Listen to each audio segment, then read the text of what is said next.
it's been a long time since I haven't played, with another All-Star, on my team. So, having Kev out, it's been very, very challenging, obviously, for all of us. Kev is, big usage rate on our team. We get the ball when things get chaotic. We can throw it to him on a low post and get some things going. But it's not just Kev. I mean, we're missing Double T as well. Rodney went back out again. You take obviously you want to win every game, but my approach doesn't change. So, see, the theme the last couple of days has been LeBron did all this, but it wasn't enough. So I ask you, does LeBron have enough help around him at this point? No, absolutely not. I mean, injuries. If we go to Golden State. Does Kevin Durant? If he didn't have the rib right now, does he have enough talent around him? No. Man, sports is talent-driven. LeBron is the king, but it is not absent of having a pawn or some other items to be able to utilize. Look at their starting lineup last night. LeBron, Rodney Hood, Jeff Green, Kyle Korver, and George Hill. Jeff Green started at center. Yes. They were down so many big men. Jeff Green started at center for him. Yeah, so no. And you could see that by LeBron talked about Kevin Love. No, it's not only. It's Double T. Tristan Thompson. No, last night, Larry Nance. Now because Love is out, Double T's out, now Larry Nance, they didn't wear him out. Yeah. Now he's hurt. So when you look at it, second chance points, they got dominated in the paint. That's a big man thing, 20-4. Rebounds, they got dominated, 50-34. That's a big man thing. Yes, LeBron needs some help. I know Nick is really excited about their backcourt play. They're playing at a record-breaking pace. The backcourt's been brutal all year long. George Hill needs to be better. Rodney Hood, I know that he's kind of a hybrid. He's more of a 3. He needs to be much better in his last few weeks. And JR has been... No, Damon Jones need to throw a bowl of hot soup on JR. Wake him up? Yes. Come on, JR. JR has been, you could argue, for the minutes he's played, the least productive non-rookie in the NBA this year. You wouldn't even have to argue. And that's absent throwing a bowl of soup at the assistant coach. But I know people get sick of hearing, LeBron needs more help. It's not enough help. I just want to go through, just remind people, the good teams in the league, you know what all of them have right now? Couple All-Stars. Whether they made the All-Star team this year or not. Yes. All-Star. Go to the West. Houston. Chris Paul, Harden. Golden State, they got 4 of them. Portland, CJ, I know CJ hasn't made an All-Star team, but he is an excellent player. Damian Lillard. Oklahoma City, Russ and Paul George. Minnesota, Jimmy Butler and Karl Anthony Towns. And an unhappy Wiggins. New Orleans, pre-injury. Brow and Boogie. Go to the East, Toronto. Lowry and DeRozan. Boston, Kyrie and Horford. Washington, Wall and Beal. Philly, damn near had 2 with Simmons and Embiid. When we are talking about the best teams in the league, now, most teams don't have 3 All-Stars the way LeBron did last year with Kyrie and Kevin Love. Most teams don't. No team has 4 of them the way Golden State does. But you would put Kevin Love there? Absolutely. Yes. He was no question about it. I think Kevin Love, that's what he's talking about. When he says I haven't played without an All-Star, he's referencing we need K-Love back. They absolutely need Kevin Love back. And so I think they are going to be, once Kevin Love gets back, they will look drastically different. I thought Sarah Kustak, who was on with us yesterday, made a really good point about Kevin Love's ability to help the backcourt play because he will draw more people away from the basket, won't be as much clogging the paint the way Tristan or Larry Nance do. But when you're playing Ante Zizic and John Holland, 20 combined minutes, guys that would not necessarily be the best player on a lot of G League teams across the league, you're going to struggle. And when you're playing the hottest team in the league, you're going to struggle. What was frustrating for me is, man, LeBron announced to everyone, we're here to win tonight, boys. I don't think the Cavs necessarily go into every game like, we definitely are here to win. Right. LeBron was last night. And if the backcourt can't produce on offense, can you try to hold CJ and Dame under 50? Is that enough? Can you hold them under 50 since you're only going to produce as a cumulative backcourt outside of Clarkson? What was it, 13 points combined? Can you do that? At this point, do either of you worry at all where they're seated in the East? Or do you think none of this starts until Kevin Love gets back and we start seeing what they've got? I'm not worried about the seeding as long as if they're at full strength. If we start the playoffs, I don't care if Kevin Love plays 3 games. If they start at full strength in the playoffs, I don't care. They can be 2 or they can be 22. As long as they're in the tournament, in the playoffs, they got a chance at full strength. Here like is at the 22, one. they're I gonna don't. I don't care about the seeding. I do care about the matchup. And I know I've been captain. I'm not worried about the Cavs, and I would take a polygraph right now and tell you I believe the Cavs are going to make the NBA Finals. Beep, beep, beep, beep, beep, beep. Back it up. However, I will tell you this. While I don't care if they're what seed they are, playing Philly in round one could present them with some problems because they do not have an answer for Joel Embiid.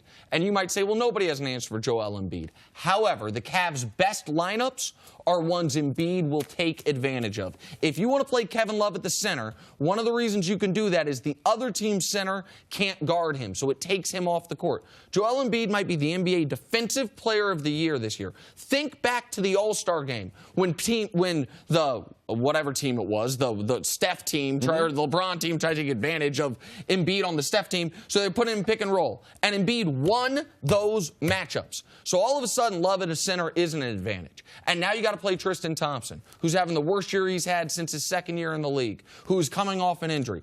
That's a matchup. If they fall, I would rather the Cavs play out of home court in the first round rather than play Philly in the first round. It's been a long time since I haven't played, with another All-Star, on my team.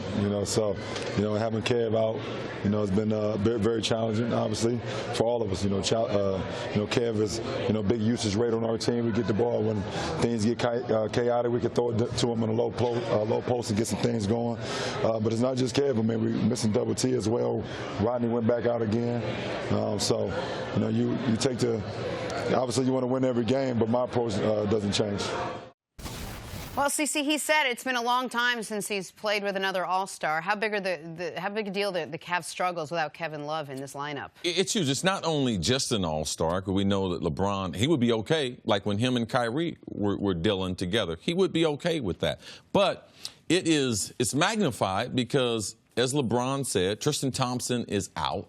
So that leaves a huge hole in their middle. Like, they were adjusting to Kevin Love being gone, and now they overworked Larry Nance Jr., so now Larry Nance is hurt. So, yes, that's the reason why he would bring up Kevin Love after a loss like this, because of the effect, not only Kevin Love, Tristan Thompson, and then now into Nance. So they get dominated in the paint. They really don't have any type of post-up game outside of LeBron. When you start Jeff Green at center, in the NBA? Against a team with a real center in Nurkic. And, people would say, you're not trying to win. Well, LeBron came into the game, and you could see from the results, he was locked in. He was trying to carry himself to victory. But without getting any type of support from a post game, they got dominated in the paint, rebounding 50-34, in the paint scoring, second chance points, 20-4. It makes it impossible to try to win. As good as LeBron was, you need help. And you definitely need another All-Star in this new NBA. You can't win as a solo act. Man, everybody got two All-Stars that matter. Boston has Kyrie and Horford. Toronto's got Lowry and DeRozan. Washington's got Wall and Beal. Sixers have Embiid and Simmons. Simmons fringe All-Star. Houston, CP3 and Harden. We know what Golden State's got. Portland, CJ and Dame. Go down the list. Oklahoma City, Russ and Paul George. Minnesota, Karl Anthony Towns and Jimmy Buckets. Everybody's got two All-Stars, and the Cavs theoretically have two All-Stars. Yes. But they haven't for the last month. They theoretically thought at the beginning of the year they're going to have three All-Stars. But one of them was Isaiah Thomas. He hasn't played like an All-Star anywhere except for in his mind. And so all of a sudden, but here's something LeBron said at the end there that cannot be discounted. He said Rodney went out again. Rodney Hood, now the bugaboo for him in his career since he left Duke, nagging little injuries. Rodney Hood got dinged. If people weren't watching because it was a late-night West Coast game, dinged in the third quarter. Now, he's important now. That was, I believed, the most talent they acquired at the trade deadline. Especially when JR is not playing well. Right. As you would say, maybe the least productive, high-minutes player in the league that's not a rookie has been J.R. Smith. And that's without throwing bowls of soup on people. Yeah. That's just with throwing up bricks. What's going on right now with the Cavs is frustrating because you can deal with, I'm not going to knock them what happened in the front court. Like Ante Zizic is getting minutes. He's not an NBA player yet. You've had bad luck. Kevin Love breaks his hand. Tristan Thompson hurts his ankle. Larry Nance all of a sudden gets dinged up playing really bigger people than he should be playing. So you can deal with that. Right. I can also deal if your shot's not going in. That's only one aspect of the game. Right. But if the backcourt, JR, George Hill, especially George Hill and Rodney Hood, and I know Hood ended up getting hurt in the second half, but if you're not productive offensively, can you be locked in defensively? When the best player in the world with 51,000 minutes in year 15 is doing it all on both ends. In a game, it'd be nice to have. Because you know what you don't want? You don't want to fall to the 6 line. You don't want to fall to, I don't know, potentially seeing Toronto early in the play. You don't want to fall to these places, and that's the position you might be putting yourself in. Look, I've never followed the Cavs this closely until I sat a foot from you every single morning for 3 straight hours and talked about the Cavs. They've never had a lineup that has been intact and successful except for that run they had in the very beginning of the season. They just haven't had it, and they've been playing with all different guys in all different ways. Now all of a sudden you're getting Kevin Love. How confident are both of you that just putting Kevin Love back in is suddenly going to make anyone think, okay, even if he can give you 20 points a night, he still has to be able to work in the confines of what you got out on the court. The reason why you have confidence, or we have confidence in Kevin Love coming back, because the offense and the defense are established around LeBron and Kevin Love. LeBron has confidence playing with Kevin Love, and he has such a good skill set. That is, he can play with his back to the bucket. He can stand at the three-point line. He also cleans up the rebounds. Now, he is not a great individual defender, but he is a good team defender. And he's gotten better. Yeah, so in that, you know those things are constant. It takes away some of that scoring that LeBron doesn't have to do. So Kevin Love is a good NBA player. When you lose NBA players like Kevin Love, it's hard to replace him. Now you have all the other injuries, but you put Kevin Love back, you have Tristan Thompson back, and you have Larry Nance Jr. in a backup role. They're going to get stronger in a hurry. And the reason I'm confident is because the best lineup when this team's fully healthy, unless you want to go super small, is going to be Hill, Hood, LeBron, Love, Nance. LeBron and Love are the only ones in that lineup with complicated jobs. Hill and Hood spot up at the three-point line and hit you open threes. Larry Nance catch lobs and go make hustle plays. Like that's going. They're not going to run a lot of sets. All right, Kevin Love's going to set a high screen for Rodney Hood, so they're not going to have to get on the same page like that. But hey, as they say, it's getting late early, fellas. Yeah, I can't see any crack. But I can just see a little concern on your face, Nick, about the Cavs. Didn't know where you were going with that. First time all year. We good. Just wait till I ask him again if he's worried. Thanks for watching. Subscribe here to get the latest from the show. Also, be sure to check out more of the best clips from First Things First, or go watch a few segments from our other shows on FS1.